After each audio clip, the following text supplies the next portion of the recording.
The fast food industry is extremely competitive. Firms are in a constant battle to undercut the competition and increase their margins and profitability.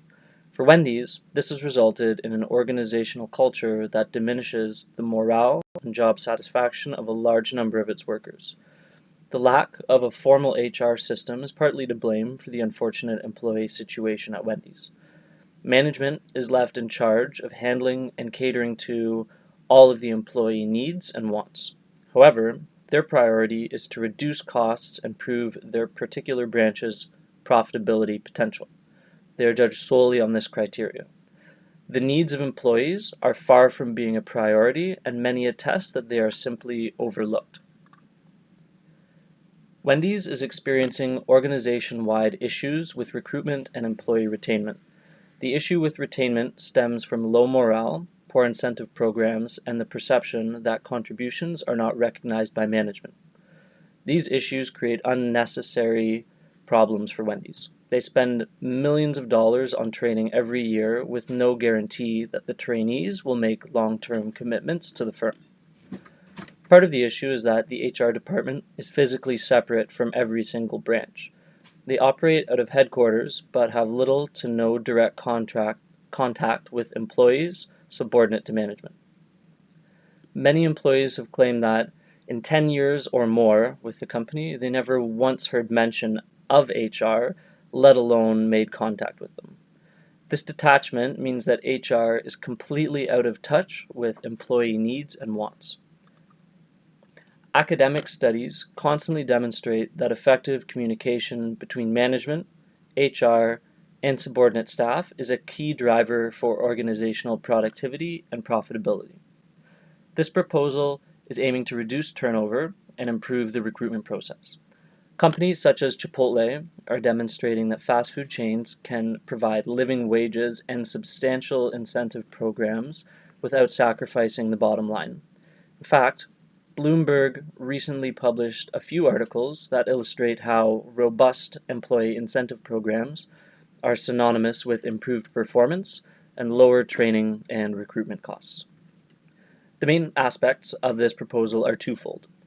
The first is creating a company-wide COP, community of practice, to behave as a knowledge management tool.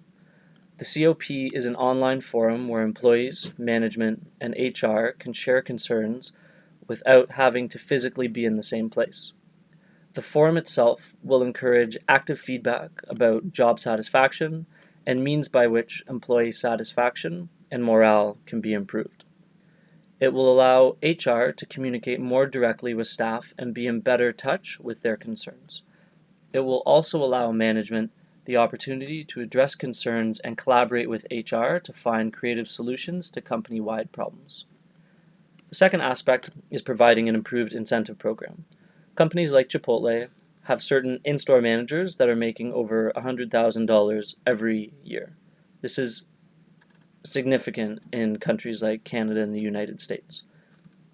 The room for growth and potential for contribution-based rewards has been an effective tool in growth and potential and for retaining employees.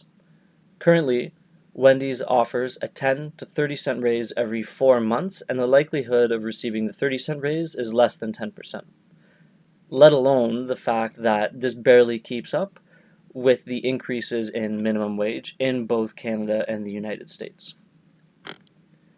Wendy's needs to develop programs that recruit career seekers instead of job seekers.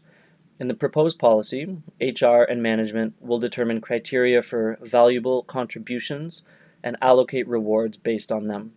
For instance, if an employee is able to upsell over 50 customers on increasing their drink and fry size, and subsequently their payment, they can share in a portion of the new profit that is created.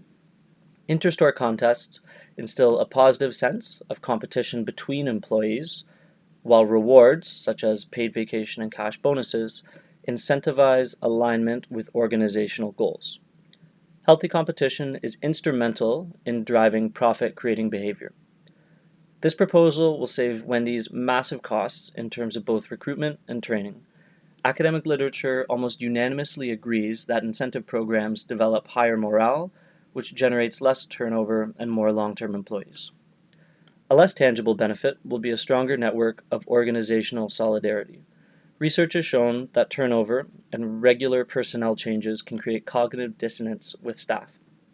Long-term staff have better relationships with each other and more strongly associate work with fun, teamwork, and the desire to make long-term career commitments. There will be risks involved, such as pushback from older staff who will be resistant to change. The board and upper management will also be hesitant to invest in the additional costs initially required to enact this proposal. These will be dealt with by showing them the future benefits and cost savings for the organization.